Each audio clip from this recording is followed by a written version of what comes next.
Okay, so today's topic is national power বা জাতীয় শক্তি, বাংলায় যেটাকে আমরা বলছি জাতীয় শক্তি.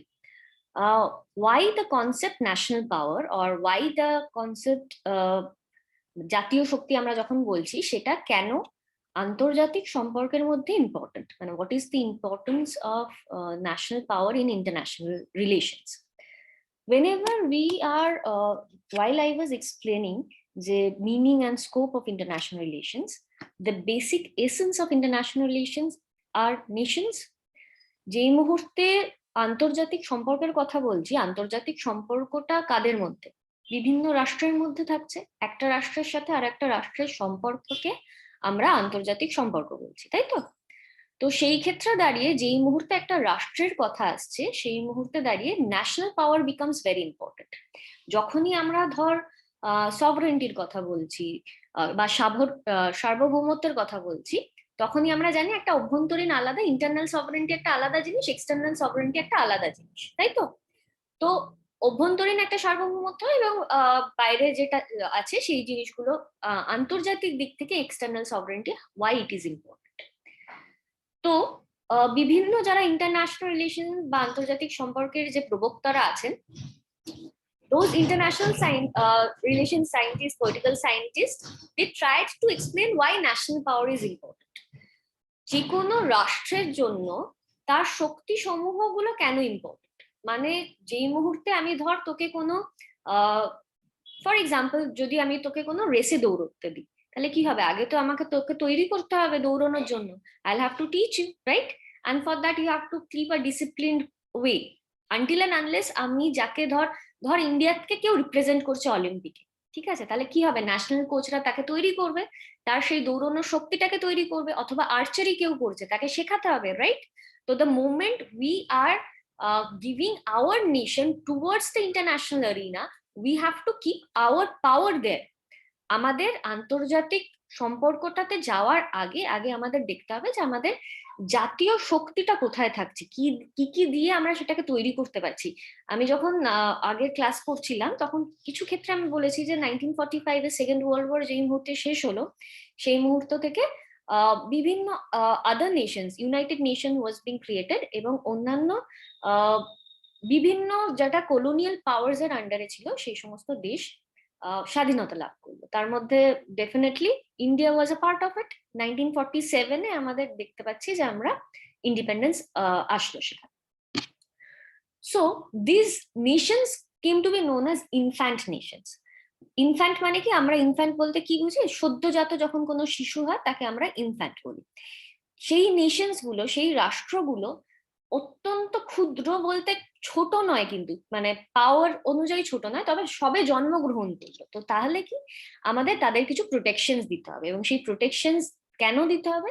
যারা অনেক দিন ধরে আন্তর্জাতিক প্রথম বিশ্বযুদ্ধ, দ্বিতীয় বিশ্বযুদ্ধে ইন্টারন্যাশনাল এরিনায় they are the players, for example United States of America or Soviet Russia, Japan ইত্যাদি ইত্যাদি নেশনস গুলো, Germany was one of them, Britain was one of them, and Britishers were the people. যেখানে বিভিন্ন জায়গায় আমরা দেখছি যে ইউরোপিয়ান যে নেশনস গুলো আছে সেই নেশনস গুলোর আন্ডারে কলোনিয়াল পাওয়ার্স হিসেবে এস্টাবলিশ ছিল, এবং সেখানে বিভিন্ন দেশ পরাধীন ছিল, এবং most of the countries were Asian countries and African countries, যারা কলোনিয়াল পাওয়ার্স এর দ্বারা পরাজিত ছিল, পরাধীন ছিল।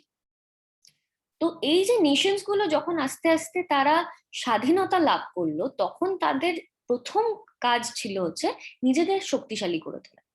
নিজেদের যদি শক্তিশালী করতে হয় তাহলে আমাদের জানতে হবে যে কি কি ফ্যাক্টরস আছে যেগুলো দিয়ে জাতীয় শক্তিকে বাড়িয়ে তোলা হয়।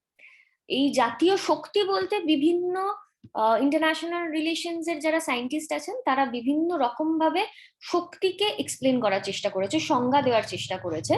তো যখনই তোমরা কোনো whenever you are writing an answer on national power, তখনই বা জাতীয় শক্তি নিয়ে যখনই লিখছিস তখন জাতীয় শক্তির একটা সংজ্ঞা দিতে হবে। সেই সংজ্ঞাটা যে কয়েকজন রাইটার বলছি তাদের নামগুলো লিখে রাখ, তাদের যে কোনো একজনের দিলেই হবে। এক হচ্ছে Joseph Frankl, or else Morgenthau, or else হচ্ছে Morgenthau, MORGANTHAU, Morgenthau, বাংলা হচ্ছে ম র গয়কার ন থয় আকার হর্ষ মর্গেন থাও।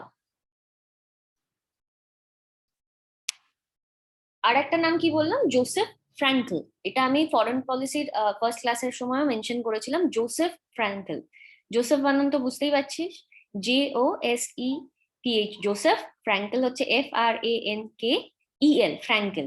বাংলায় হচ্ছে জয়, বর্গের জয় ওকার, দন্তেশ্বয় একার ফ, জোসেফ। আর ফ্র্যাঙ্কেল হচ্ছে ফয় রফলা আকার, উময় কয় একার ল, ফ্র্যাঙ্কেল। কিভাবে ডিফাইন করেছে একটুখানি দেখি। মর্গেন থাও এর কথা অনুযায়ী, মর্গেন থাও বলেছেন যে যখন অন্যের মন ও কাজের ওপর ক্ষমতা প্রয়োগ করা হয় তখন তাকে শক্তি বলা হয়। whenever we are trying to control someone else's mind and heart, that is power. তোর ইচ্ছার ওপর যখনই অন্য কারোর ইচ্ছে চাপিয়ে দেওয়া হচ্ছে তখন সেটা শক্তি। ঠিক আছে, ফর এক্সাম্পল ধর আজকে তোদের ক্লাস শুরু হচ্ছে 2টোর সময়, একদম ইচ্ছা করছে না ক্লাস করতে, কিন্তু জোর করে তোদেরকে ক্লাস করানো হচ্ছে। So this is a concept of power. এটা কি, the teacher powers over the student. It's a joke, but this is the concept. যখন ধর কোনো জাতীয় শক্তি কখন বলবো, যখন a nation wants to do something and they are not agreeing, means they do not have the power to do it by themselves, সেই জায়গাটাতে তখন ন্যাশনাল পাওয়ারের কথা আসছে। আমি যেটা এক্সপ্লেন করলাম that is individual. Individual population দিয়ে তৈরি হচ্ছে একটা নেশন, এবং সেই নেশনের যারা হেড হিসেবে আছে, আমাদের যে গভর্নমেন্টের হেড হিসেবে আছে, সেটা একটা রাজ্যের সাথে আর একটা রাজ্যের যে সম্পর্ক, ফর এক্সাম্পল ধর উই নো যে India and Pakistan, right, antagonistic states, কখনোই একরকম মানসিকতা তাদের হয়নি। তো এমন একটা কিছু ধর পাকিস্তান আমাদের বলছে যে জিনিসগুলো ভারতবর্ষ করতে চাইছে না, কিন্তু যদি পাকিস্তান অনেক বেশি শক্তিশালী হয় ভারতবর্ষের থেকে, তাহলে ভারতবর্ষকে কিন্তু সেটা করতে বাধ্য হবে। ঠিক, তাহলে এই যে শক্তিশালী হবে, কি কি জিনিস একটা রাষ্ট্রের কাছে থাকলে তাকে আমরা শক্তিশালী বলবো, সেই জায়গাটা আমাদের পড়তে হবে। ঠিক আছে, তাহলে মর্গান থাও এর মোটামুটি ল্যাঙ্গুয়েজটা বোঝা গেল, যে মন বা কি বলছে, দুটো শব্দ উনি ব্যবহার করেছেন, মন ও কাজের ওপর যদি ক্ষমতা অন্য কেউ পর্যবেসিত করে তাহলে তাকে শক্তি বলা হচ্ছে। জোসেফ ফ্র্যাঙ্কেল কি বলছে, হি ইজ সেইং যে শক্তির সংজ্ঞা প্রদান করা অত্যন্ত কষ্টকর কাজ, means it is very difficult to define the concept of power. Definition of power itself is very confusing. It cannot, to someone something can be called as a power, others might not consider it as a power, others might consider something else. So it is very difficult to define power according to Frankl.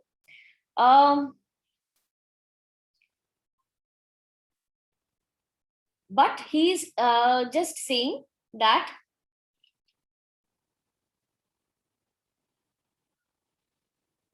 he's saying that to define power, it is very important. আমি just পড়ছি উনি কি লিখেছেন।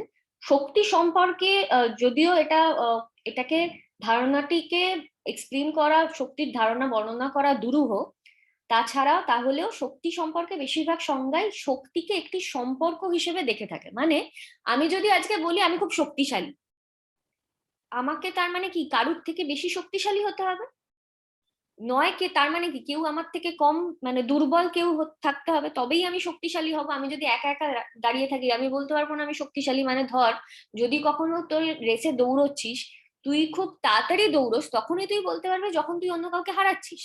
So it is always a relation. So according to Joseph Frankl, power is a concept of relation.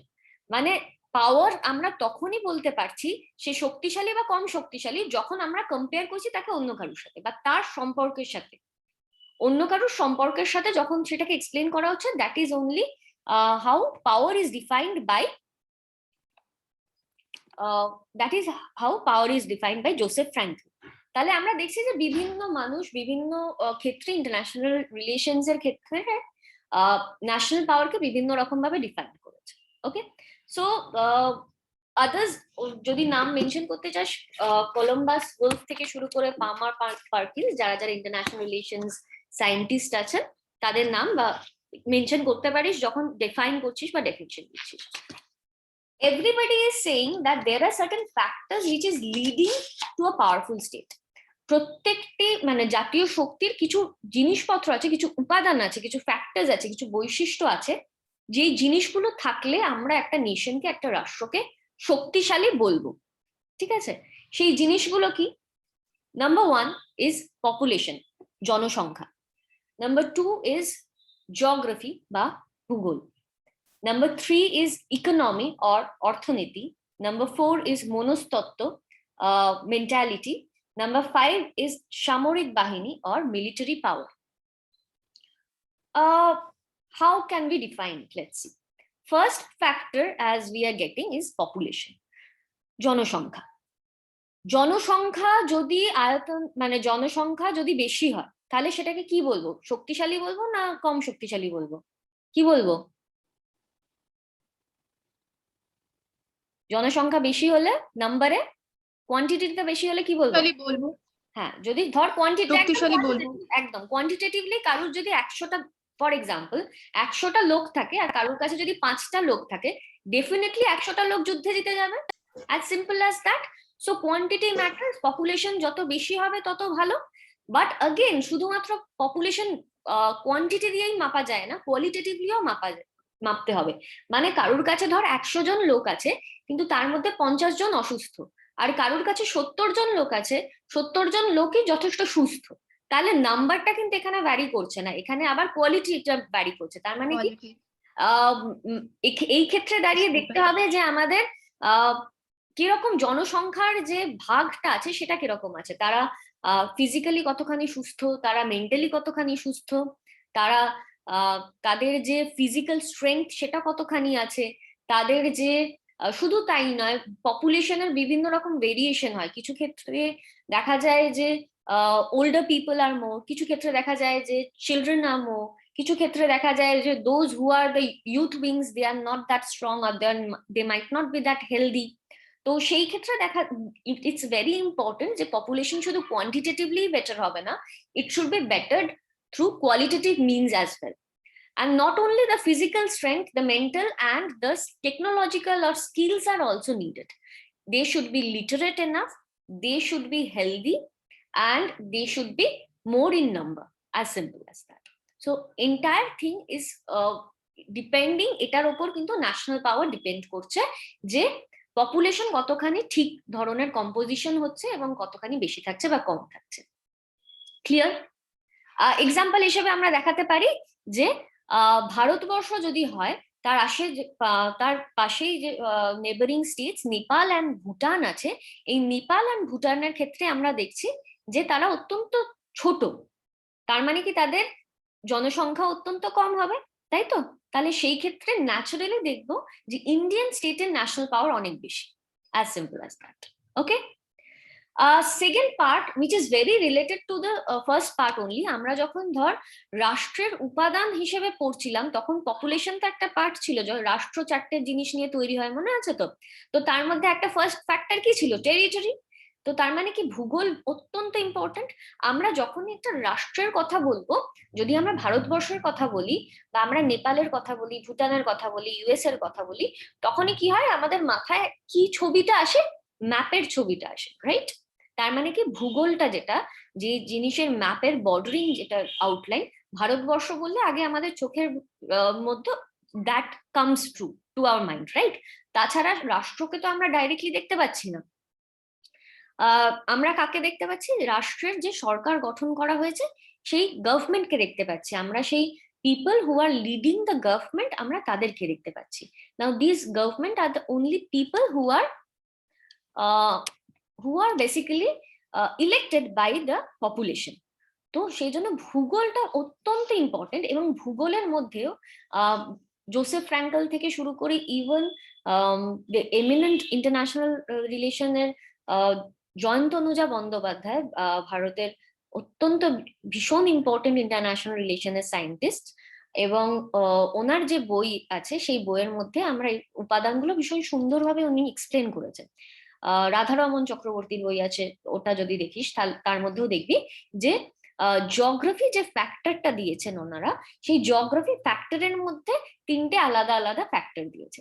Now first is ভৌগোলিক অবস্থান, the territorial positioning, কিরকম territorial positioning আছে, মানে যখন ধর আমরা গ্রিক সিটি স্টেটস এর কথা পড়ি, সেই আর্লি এনশিয়েন্ট এজের সময় থেকে আমরা দেখছি যে কোন জায়গায় যে জিনিসটা আছে দ্যাট ইজ ইম্পর্টেন্ট। মানে প্রথমত তো ওটা ট্রপিক্যাল রিজিয়ন না টেম্পারেট রিজিয়ন সেটা দেখতে হচ্ছে, সেখানে কি ধরনের আবহাওয়া আছে সেটা দেখতে হচ্ছে। ফর এক্সাম্পল আমি যদি ইন্ডিয়ার পজিশনিং নিয়ে তোদের বোঝানোর চেষ্টা করি, তাহলে আমাদের নর্থে কি আছে, হিমালয়ান রেঞ্জ আছে, অ্যান্ড সাউথে কি আছে, ইন্ডিয়ান ওশান আছে। So these are acting as natural barriers. কেউ পাহাড়কে ভেদ করে আসতে গেলে তাদের সুড়ঙ্গ কাটতে হবে, ডাইরেক্টলি কেউ অ্যাটাক করতে পারবে না। সিমিলারলি যখন ওশানের দিক থেকে কেউ অ্যাটাক করতে আসবে, তাকে নেভি, একটা স্ট্রং নেভি থাকতে হবে তাকে, আর আমরা সেটাকে ন্যাচারাল ব্যারিয়ার হিসেবে দেখতে পাচ্ছি। তো এই অবস্থানটা ভীষণ ইম্পর্টেন্ট। ধরে নে যদি নেপাল আর ভুটান ভারতবর্ষের আশেপাশে না হতো, তাহলে হয়তো তারা যদি অন্য কোনো ছোট স্টেটের পাশে হতো, শ্রীলঙ্কার পাশে হতো বা ইউরোপে হতো, European states are very small in size, তো সেই ক্ষেত্রে হয়তো তারা এতখানি নিজেদেরকে পাওয়ারলেস মনে নাও করতে পারতো। Just because they are beside such a huge country, তাদের national power in comparison to India automatically কমে যাচ্ছে, রাইট? তাহলে ভৌগোলিক অবস্থান কিন্তু ন্যাশনাল পাওয়ারের ক্ষেত্রে ভীষণ ইম্পর্টেন্ট। ওকে, ঠিক তেমনি ভাবে ভূভাগের আয়তন, আয়তন অলরেডি আমি এক্সপ্লেন করে দিলাম এখানে। সাইজটাও ম্যাটার করছে, শুধুমাত্র যে পজিশন থাকছে ওয়ার্ল্ড ম্যাপে সেটা নয়, কোথায় সেটা অবস্থিত থাকছে, তার যে আয়তনটা থাকছে সেটাও ম্যাটার করছে। ডেফিনেটলি এখানে যত বড় আয়তন হবে তত রিসোর্সেস তোর কাছে বেশি থাকবে। রিসোর্সেস এর মধ্যে হিউম্যান রিসোর্সেস অলরেডি আমরা পড়েছি, জনসংখ্যা, পপুলেশন, সেটা বাদ দিয়ে বাকি যে সমস্ত রিসোর্সেস গুলো হচ্ছে ন্যাচারাল রিসোর্সেস বলি আমরা। এই মুহূর্তে আমরা জানি যে এখনকার একটা কারেন্ট নিউজ হচ্ছে যে পেট্রোল বা ডিজেলের দাম প্রচুর বেড়ে যাচ্ছে, রাইট? সো ন্যাচারাল রিসোর্স যদি তোর কাছে থাকে, অয়েল যদি তোর কাছে থাকে, why Middle Eastern countries are so powerful, because they have the oil reserves in their country. তো যত বড় তোর আয়তন হবে তত বেটার তোর ন্যাচারাল রিসোর্সেস থাকবে তোর কাছে, তত বেটার তোর এনভায়রনমেন্ট থাকবে তোর কাছে। So the size of the entire nation also matters. Size যত বেশি হবে তত বেটার তোর ন্যাশনাল পাওয়ার হিসেবে ডিফাইন করা হবে। তার সাথে সাথে আরো কয়েকটা ফ্যাক্টর আছে, যেগুলো হচ্ছে জলবায়ু এবং আকৃতি এবং ভূপ্রকৃতি। জলবায়ু মানে কি, ওয়েদার। যদি ওয়েদার ভীষণ ধর যেমন ধর সোভিয়েত রাশিয়া বা চায়নার কিছু পার্ট, দে রিমেন অলওয়েজ দি সমস্ত তাদের সারা বছরই হয়তো তাদের বরফ আবৃত থাকে, তাহলে সেই রকম সিচুয়েশনে থাকাটা ডিফিকাল্ট। আবার কিছু কিছু আফ্রিকান রিজিয়নসে আমরা দেখছি যে সারা বছরই তারা প্রচন্ড গরমের মধ্যে থাকছে, ডেজার্ট রিজিয়নের মধ্যে থাকছে। থ্যাঙ্কফুলি আমরা যদি সেটাই ইন্ডিয়ার ক্ষেত্রে ভাবি, আমরা জানি যে এখানে আমরা we are situated in the tropical region, এবং যেহেতু ট্রপিক্যাল রিজিয়নে আমরা সিচুয়েটেড, সেখানে সেই জন্য আমরা দেখতে পাচ্ছি যে আমরা শীতও যেরকম ভাবে পাচ্ছি, গরমও পাচ্ছি। It's a very favourable environment, it's a very favorable weather or atmospheric weather which we are facing and which is very favorable to our people, population as a whole. যখন ধর প্রচন্ড গরম তখন কি খুব পড়াশোনা করতে ভালো লাগে না, আবার যখন ধর প্রচন্ড ঠান্ডা তখন তো পড়াশোনা করতে ভালো। মনে করে দেখ যখন আমাদের ইউথ পার্লামেন্ট যেদিন আমাদের কম্পিটিশন হয়েছিল, it was so cold, I think that was one factor যেটা আমাদের এফেক্ট করেছিল, রাইট? সো ওয়েদার কিন্তু ভীষণ রকম ভাবে ম্যাটার করছে। ওকে, যখন প্রচন্ড ঠান্ডা তখন হয়তো মানে খাতা দেখার সময় আমার মনে হয় আবার হাতটা বার করে এরকম মার্কস দেবো দেবো। This are the things which is very important. এটা একটা মানুষের কাজের ওপর ডিপেন্ড, মানে নির্ভর করে দেয় যে সেই দিনের আবহাওয়াটা কিরকম। So if it's a very rainy season, completely সবসময় বৃষ্টি পড়ছে, গ্লুমি আছে, automatically people becomes depressed, and if it's a bright sunny day people are good in means their mood brightens up, but at the same time যদি প্রচন্ড গরম থাকে তখন একটা কষ্টকর সিচুয়েশন তৈরি হয়। So weather is very important, and it is not only important for population, it is also important for the training of the army, for training of ওকে, হয়তো আমার সেশনটা অফ করে আর একবার আর একটা লিংক পাঠাতে হবে। ওকে। Okay, it is also very important for our navy, it is also very important for our army, যাদেরকে যেরকম ভাবে আমরা ট্রেন করছি যুদ্ধের জন্য। ওকে, তাছাড়া হচ্ছে the third factor which is important is economy. Why economy is important? The moment you have power, economic power is a very important thing. আমি প্রত্যেকটা ক্লাসে বারবার বলেছি যে the moment you will start earning your own, you can make your own decisions. People feel more free if they have money in their hand. People's decision, people's attitude changes if they have monetary power. That is the same scenario with the nation. If nation is something which is more economically powerful, আমরা যে এখন বলি international relations এর big বস কাকে বলি আমরা? আমেরিকাকে বলি, রাইট? কারণ তার একটা জিনিস হচ্ছে সেখানে economic power is very very powerful. Even যখন আমরা ঠান্ডা লড়াই বা কোল্ড ওয়ার পিরিয়ডের কথা বলি, তখন আমরা দেখছি যে সোভিয়েত রাশিয়া হেরে গেছিল কোল্ড ওয়ার, রাইট? ঠান্ডা লড়াইতে কিছু কিছু ক্ষেত্রে তারা economically they were not able to continue their ideological struggle because they were economically weaker.